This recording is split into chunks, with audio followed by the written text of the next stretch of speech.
Here's the air compressor with the repaired Briggs Stratton engine on it. I made a modification to the oil drain system on this so that I could change the oil a lot easier. I hadn't changed the oil on this since I got it, although it hasn't run that long with the old oil in it. But the way it was before was there was a pipe plug right under there, and it was almost impossible to change the oil without it being a huge mess and oil going everywhere. So I hooked up this valve system, an extension brass pipe, and I keep this little cap on this tube, but then using the valve I can drain the old oil off easily. And I'll just drain a little bit off here to demonstrate how the system works. Let's see if I can hold it in place here.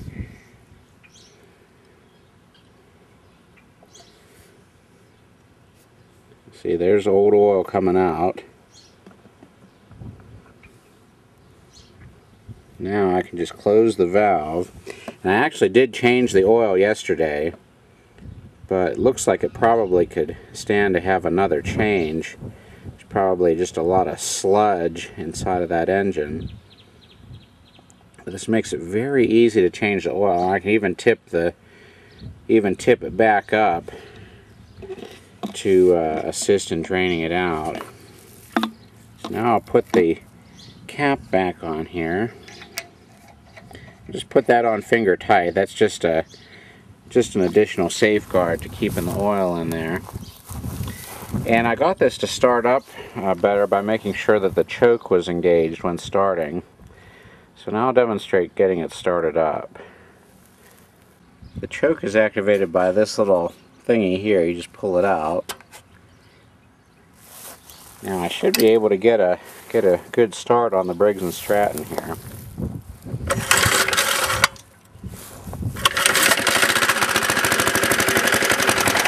Push the choke in a little bit and open it up.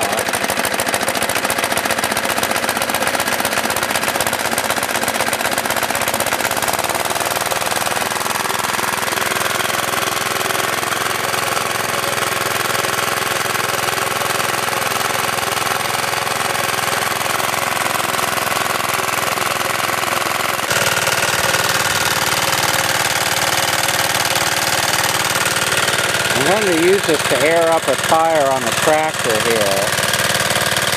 This tire, I think, has got a leak in it. I got this inflation device here. Oh, how did that manage to stop? Now I have to check that. Well, got it started again. I don't know what caused it to stop, but see if we can inflate the tire here.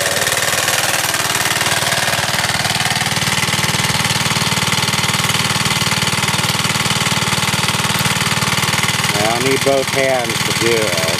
So I have to put the camera down. Now I've got it aired back up.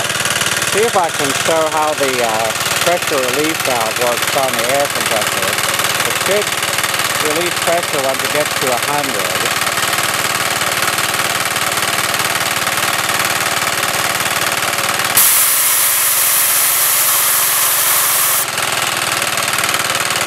Releases it back down to about 80. Now I've got the tire aired up on the tractor. We're ready to go out and mow in the field. Now I'll show the repair I did to the tractor charging system. I got a new ignition switch and put it on there. And I connected the field coil wire of the alternator to the accessory terminal on there. That way the battery or the ignition coil and the field coil are on two separate circuits, so that when you shut them off you don't end up getting power from the battery or power from the alternator winding going back into the ignition coil and keeping the tractor running. Here's the field coil lead. And then here's the alternator charging lead. So it should be able to start up pretty easily here.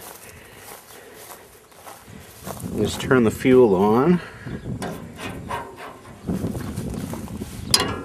Turn the key here. Turn off the power takeoff. Make sure that's off. They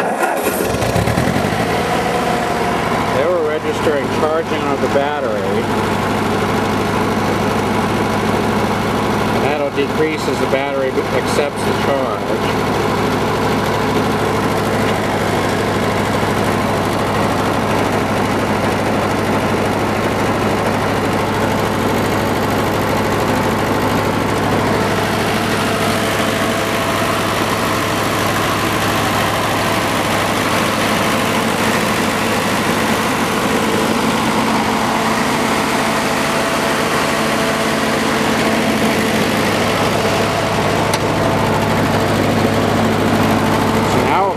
Go out and go into the field. Put that in gear. Turn on the power takeoff.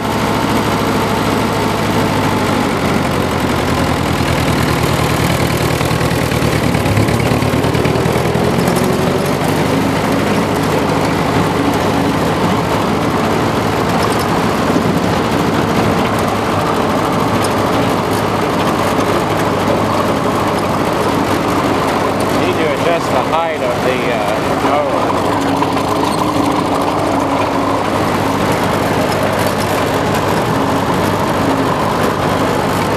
Go ahead and stop and I'll adjust this down a little bit. Well, it won't work with the mic. Okay, we've still got some to go in there, so I think that'll be about right.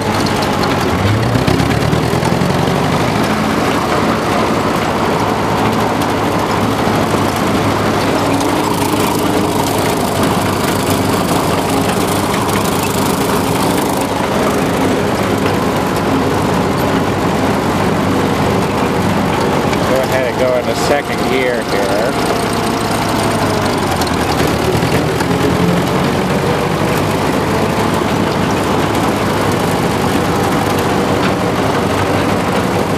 Need to raise it up a little bit.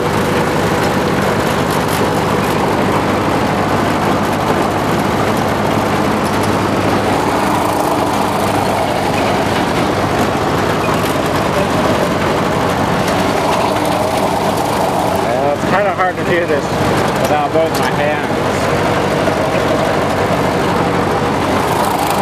That's not too bad there.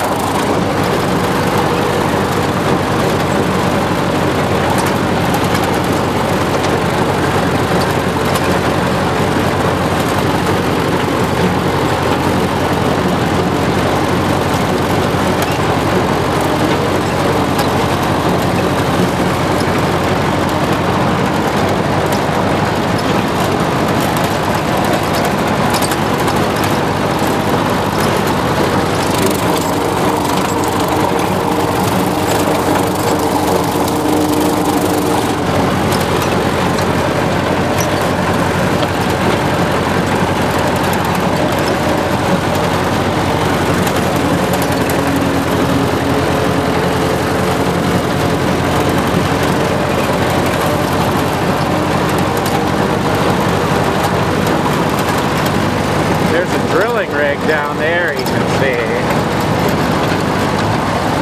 Yeah, they're drilling for oil back there. Right there's the drilling rig.